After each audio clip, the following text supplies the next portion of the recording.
이 시간 말씀의 제목은 감추인 보화와 좋은 진주.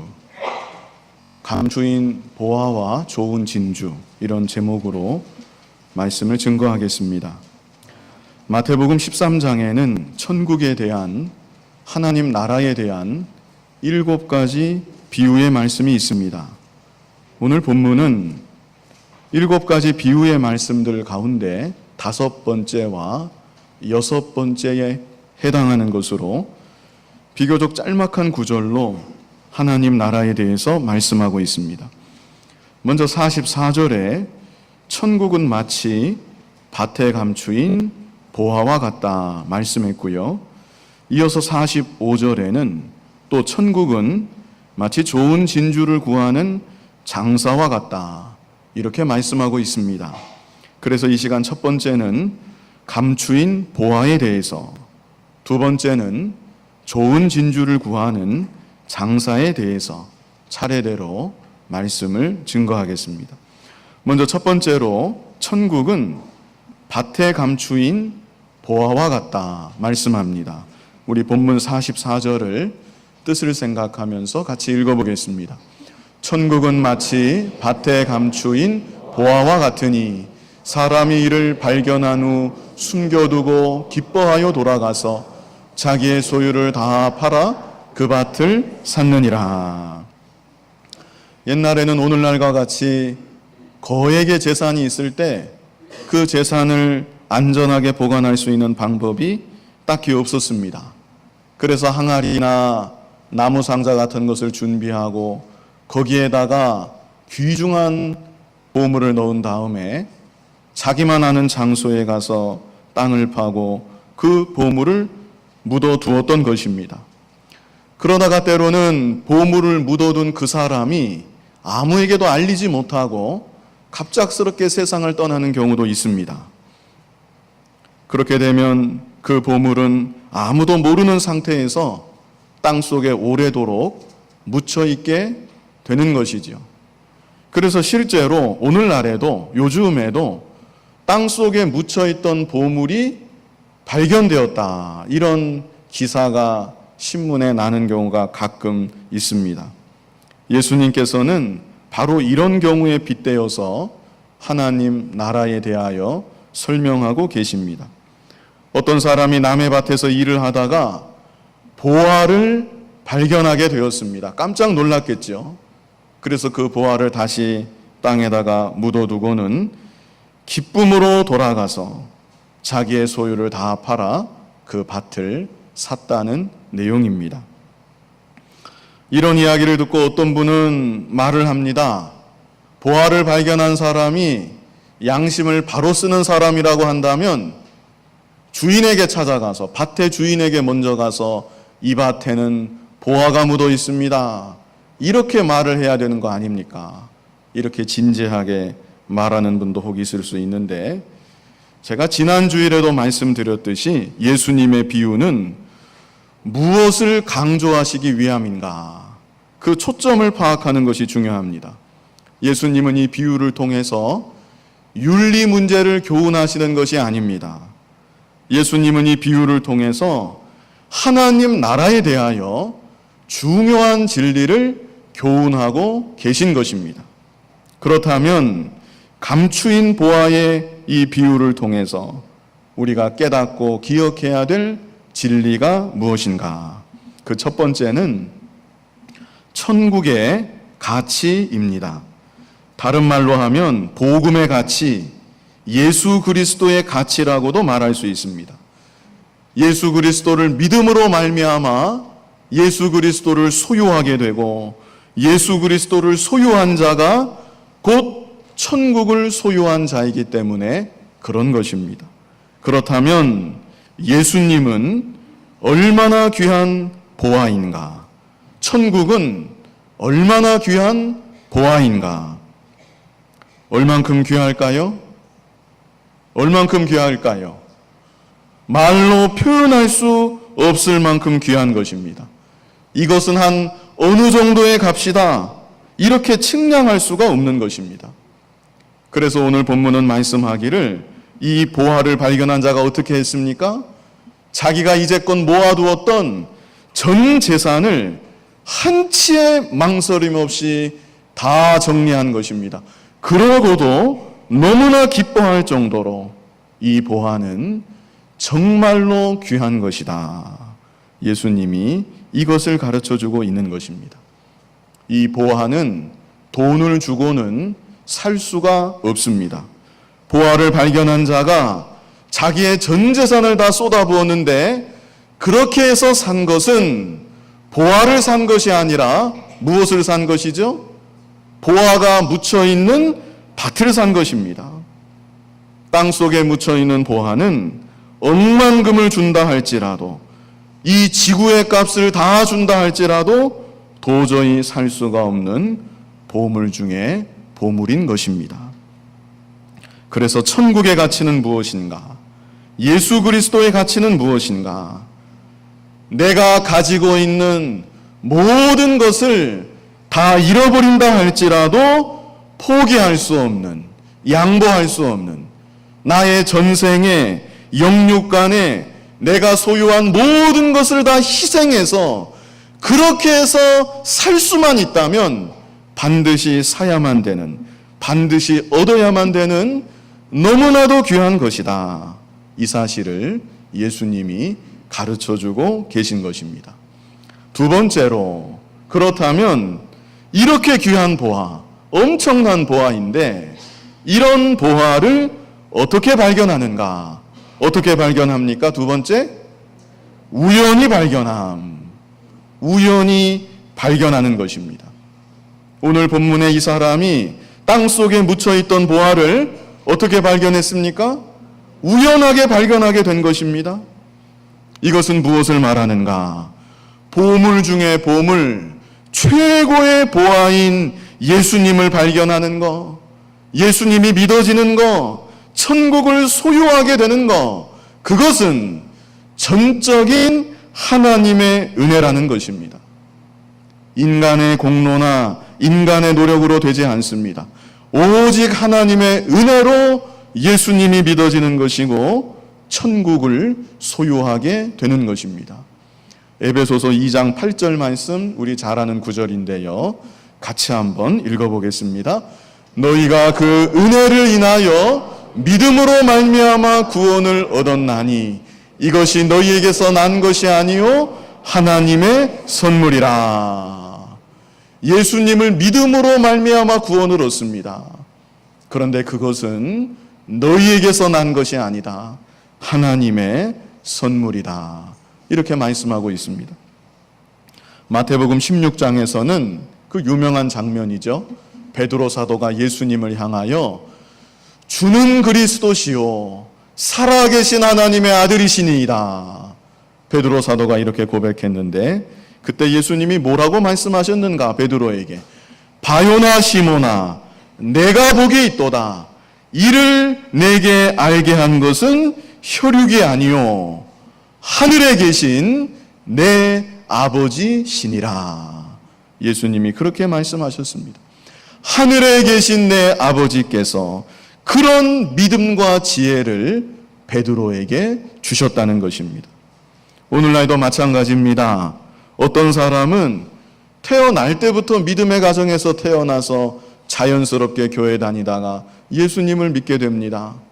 어떤 사람은 친구의 전도를 받아서 교회에 나오고 예수님을 만나게 됩니다. 어떤 사람은 자기 스스로 인생의 큰 시련을 만나서 그 발걸음이 교회를 향하게 되고 그래서 예수님을 믿게 되는 경우도 있습니다. 그 경우와 사례는 일일이 열거할 수 없을 만큼 무척 다양할 것입니다. 그러나 공통점이 하나 있습니다. 그 공통점이 무엇일까요?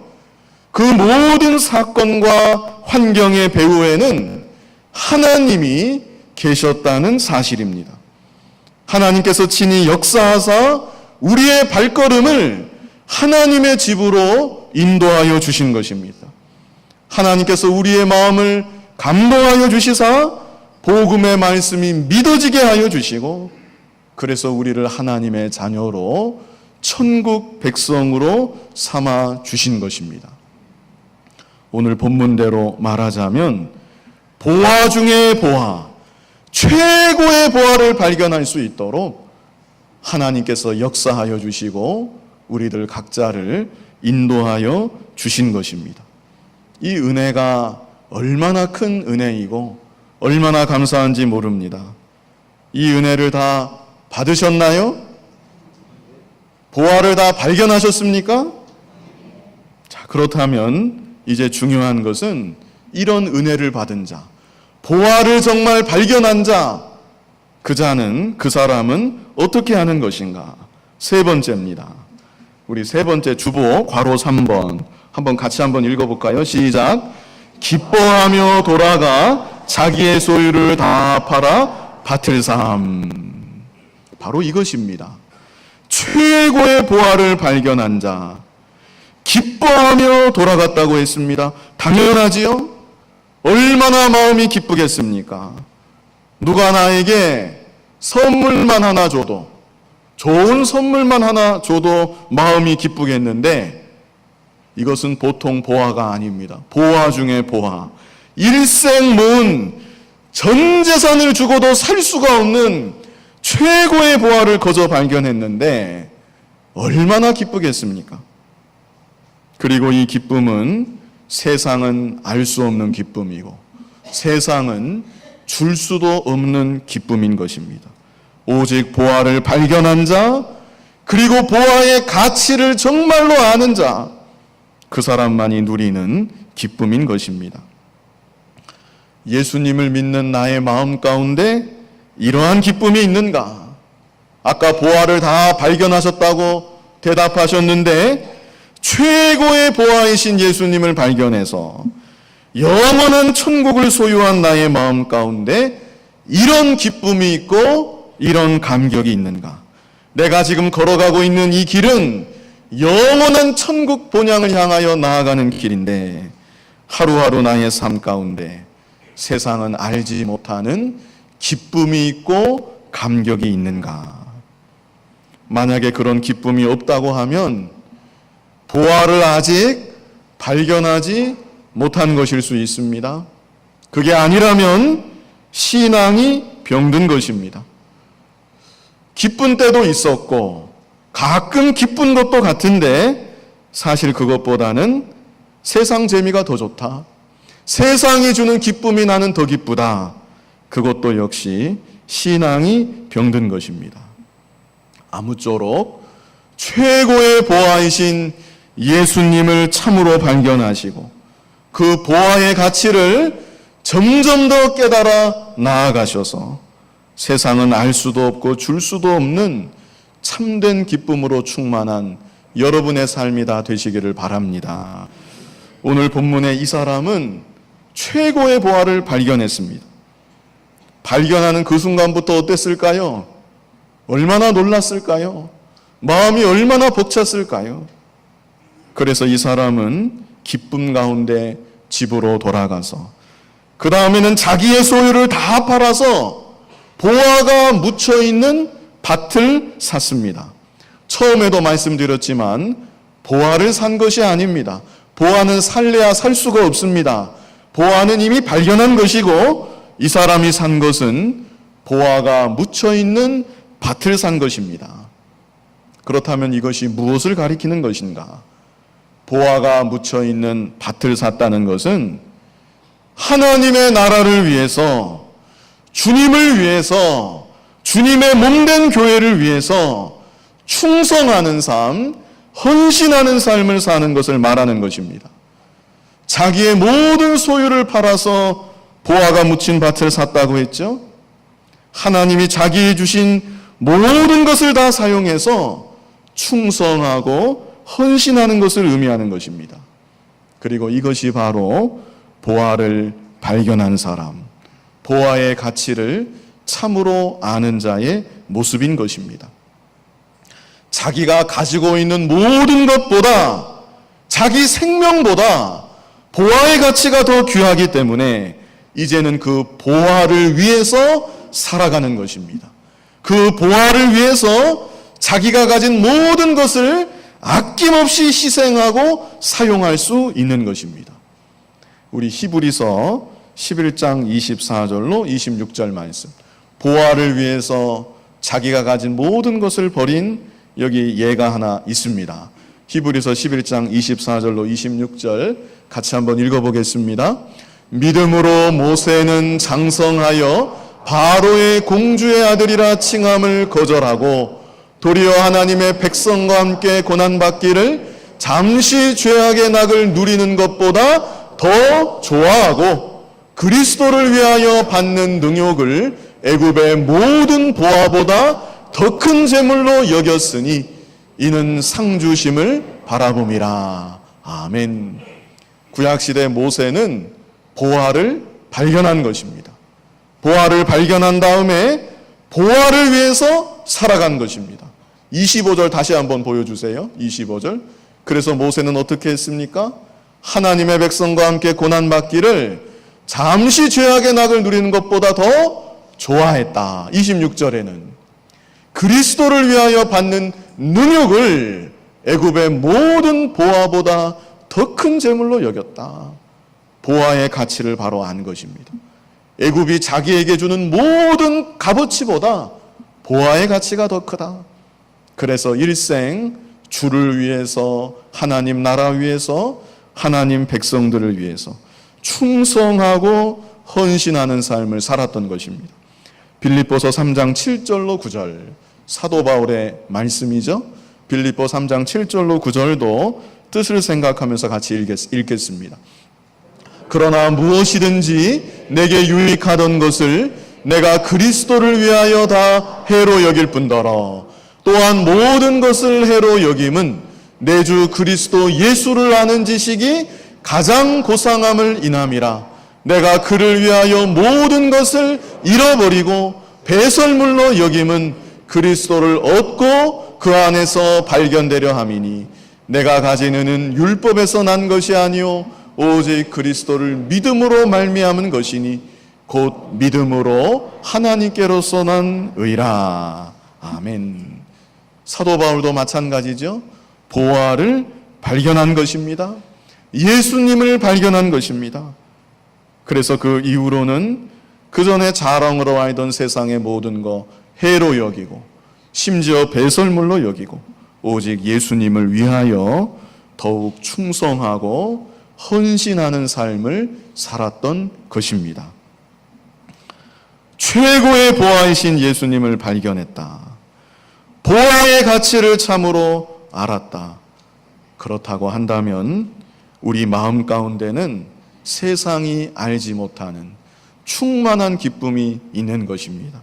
그뿐 아니라 이제는 하나님 나라와 주님의 몸된 교회를 위하여 주님을 위하여 더욱 충성하고 헌신하는 삶을 살아갈 수 있는 것입니다. 이제 두 번째는 좋은 진주를 구하는 장사에 대해서 보겠습니다. 본문 45절로 46절 우리 같이 읽어보겠습니다. 또 천국은 마치 좋은 진주를 구하는 장사와 같으니 극히 값진 진주 하나를 만남에 가서 자기의 소유를 다 팔아 그 진주를 샀느니라. 자, 첫 번째로 천국은 무엇과 같다고 그랬죠? 밭에 감추인 보화와 같다. 이번에는 좋은 진주를 구하는 장사와 같다. 이렇게 말씀하고 있습니다. 좋은 진주라면 이게 대입이 되겠는데 여기서 천국은 좋은 진주를 구하는 무엇과 같다 그랬습니까? 장사와 같다. 그래서 여기서 천국은 무엇을 가리키냐면 교회를 가리키는 것입니다. 천국이 하늘나라 천국만 있는 것이 아닙니다. 하늘나라 천국이 있고요. 교회 천국이 있고요. 또 신자의 마음 가운데 이루어지는 심령의 천국이 또한 있습니다. 그런데 여기 이 말씀에서 천국이라고 하는 것은 무엇을 가리킵니까? 교회를 가리키는 것입니다. 교회가 좋은 진주를 구하는 장사와 같다. 좋은 진주는 무엇일까요? 좋은 진주는 진리의 말씀을 가리키는 것입니다. 교회는 여기서 천국은 교회를 가리키고 좋은 진주는 진리의 말씀을 가리킨다. 그래야 해석이 되겠죠? 교회는 어떤 곳입니까? 보화를 발견한 자, 예수님을 발견한 자. 그래서 천국을 소유한 자가 모여 있는 곳이 교회입니다. 물론 교회 안에는 아직 예수님이 믿어지지 않는 사람, 보화를 발견하지 못한 사람도 있습니다. 그러나 그분들도 역시 믿을 수 있도록, 보화를 발견할 수 있도록 복음의 말씀을 전하고 성령의 감동과 역사를 위해서 기도하고, 그래서 많은 사람들을 예수님께로 인도하는 예수님 믿는 공동체, 천국 백성의 공동체, 보화를 소유한 자의 공동체, 그것이 바로 교회인 것입니다. 그렇다면 그런 교회의 모습은 어떤 모습인가? 어떤 모습이 되어야 하는가? 좋은 진주를 구하는 장사와 같이 참 진리의 말씀을 간절히 사모하고 진리의 말씀을 구하고 찾는 모습이 되어야 한다는 것입니다. 교회뿐이 아닙니다.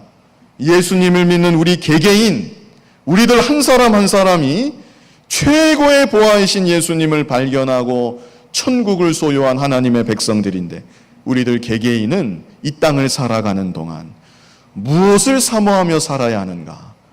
진리의 말씀을 사모하고 귀하게 여기고 진리의 말씀을 찾고 구하는, 진주를 구하는 장사와 같은 그런 삶을 살아야 될 것을 교훈하고 있는 것입니다.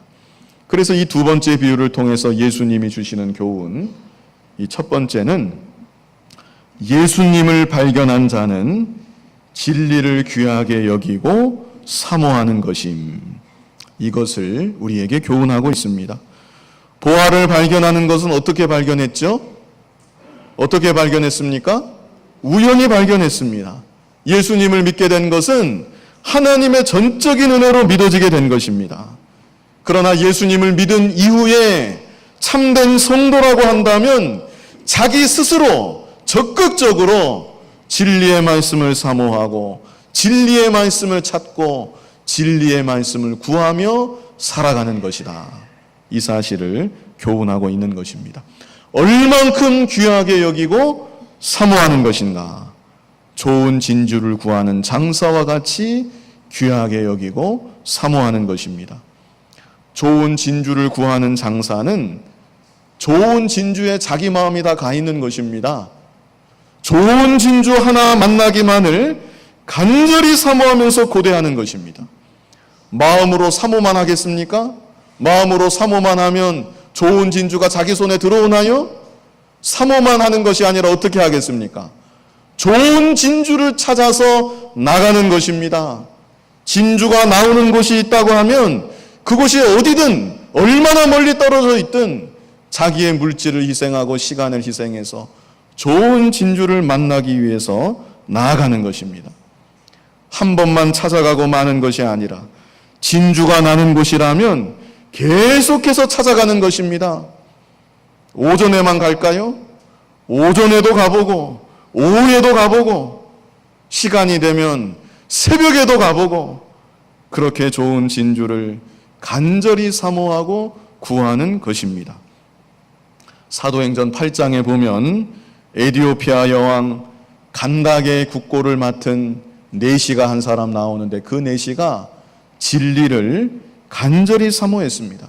그래서 그 내시가 그 먼 아프리카에서부터 예루살렘에까지 예배를 드리러 왔습니다.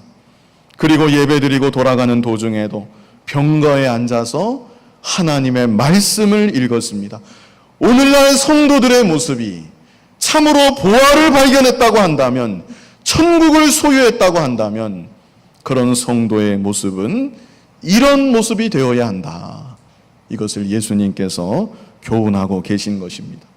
진리를 사모하는 모습, 진리를 간절히 찾고 구하는 모습, 이것이 참으로 보화 되신 예수님을 발견했고 천국을 소유한 자의 모습인 것입니다.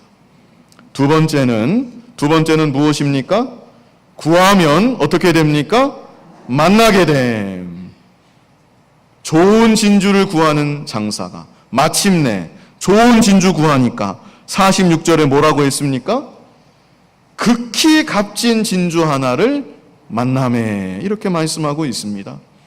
좋은 진주를 간절히 찾고 구하는 중에 마침내 하나님께서 극히 값진 진주를 만나게 하신 것입니다. 오늘날도 마찬가지입니다.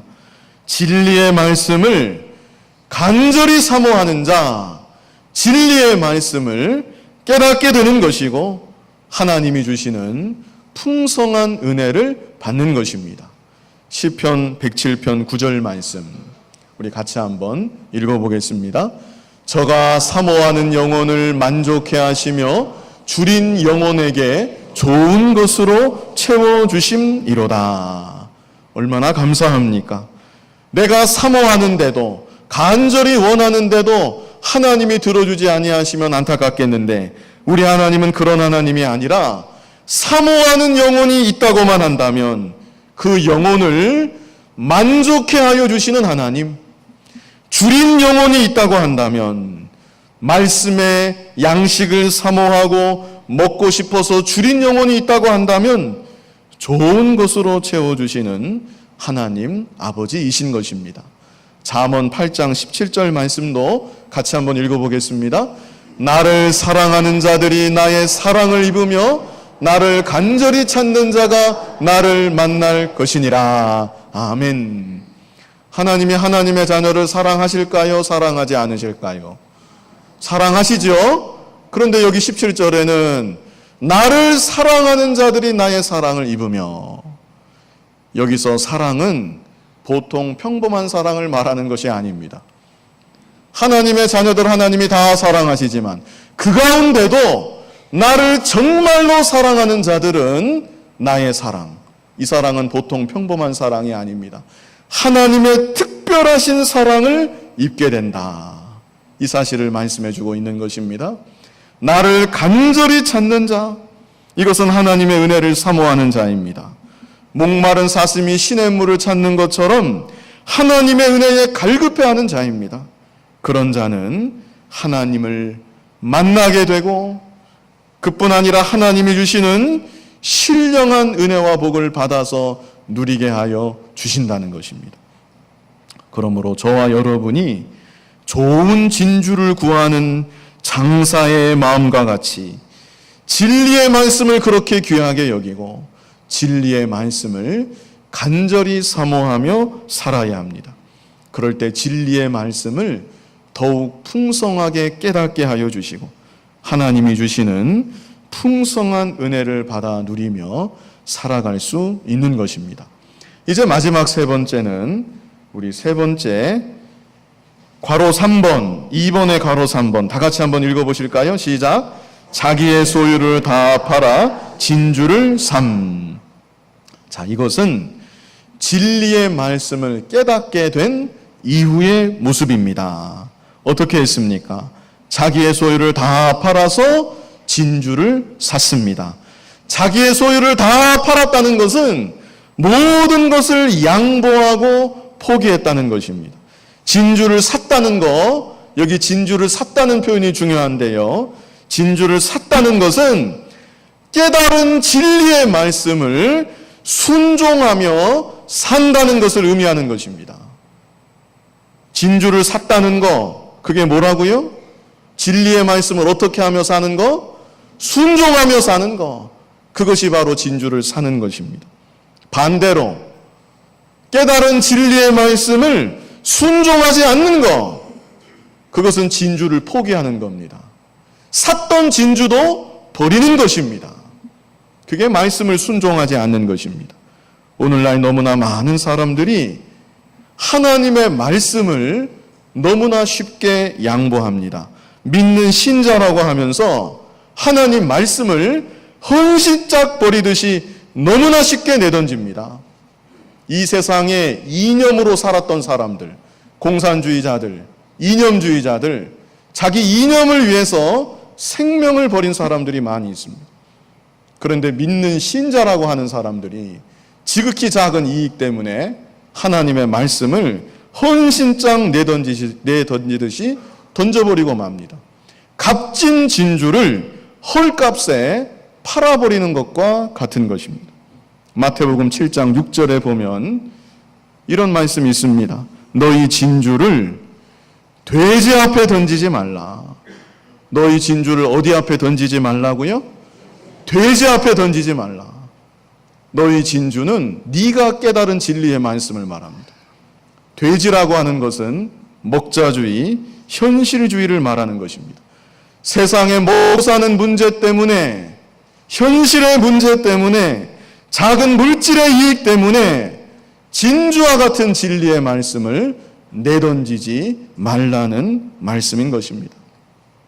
오늘 본문 앞에 보면 마태복음 13장 제일 처음에요, 씨 뿌리는 비유의 말씀이 나옵니다.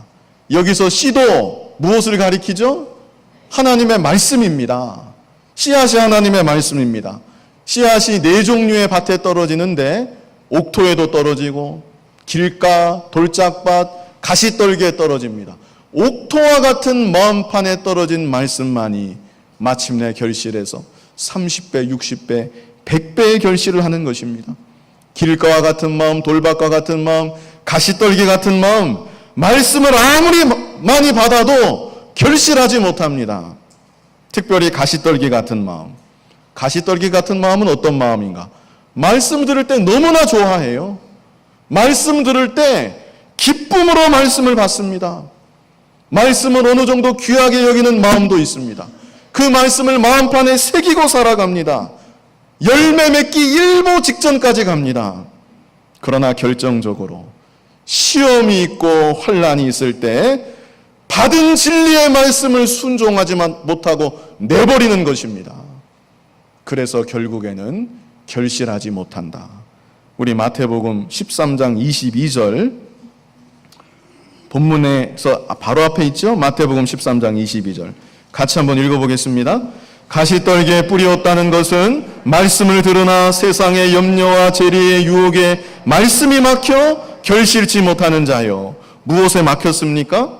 세상의 염려, 무엇을 먹을까 무엇을 마실까, 그것 때문에 말씀 순종하지 못한다는 거예요. 재리의 유혹, 세상 물질, 세상 이익, 여기에 대한 유혹 때문에 진리의 말씀 끝까지 붙잡지 못하고 헌신장 내던지듯이 진주를 돼지에게 내던지는 것처럼 진리의 말씀 버림으로 결실하지 못했다. 이렇게 말씀하고 있는 것입니다. 아무쪼록 여러분들은 깨달은 진리의 말씀 진주와 같이 여기시고 무슨 일이 있어도 내던지지 마시고 그 말씀 붙잡고 말씀대로 순종하며 믿음의 길 걸어가시기 바랍니다. 그럴 때 30배, 60배, 100배의 결실을 맺는 열매가 풍성한 삶이 되는 것입니다. 말씀을 정리하겠습니다. 먼저 천국은 밭에 감추인 보화와 같다 말씀했고요. 그리고 두 번째는 좋은 진주를 구하는 장사와 같다. 여기서 천국은 교회고 좋은 진주는 진리의 말씀이다 그랬습니다. 하나님의 은혜 가운데 최고의 보화이신 예수님을 다 발견하시고 예수님의 가치가 얼마나 귀한 가치인지 점점 더 깨달아 나아갈 수 있기를 바랍니다. 그래서 마음 가운데 참된 기쁨을 누리시고 남은 생에는 하나님 나라 위해서 충성하고 헌신하는 삶을 사시고 진리의 말씀 진주와 같이 여겨서 어떤 어려움이 있더라도 버리지 말고 말씀 붙잡고 말씀대로 믿고 순종하며 걸어감으로 풍성한 열매를 맺어가는 여러분의 복된 삶이 되시기를 간절히 바랍니다. 거룩하신 아버지 하나님, 최고의 보화이신 예수님을 발견케 하시고 예수님 믿음으로 천국을 소유하게 하신 아버지 하나님 감사합니다.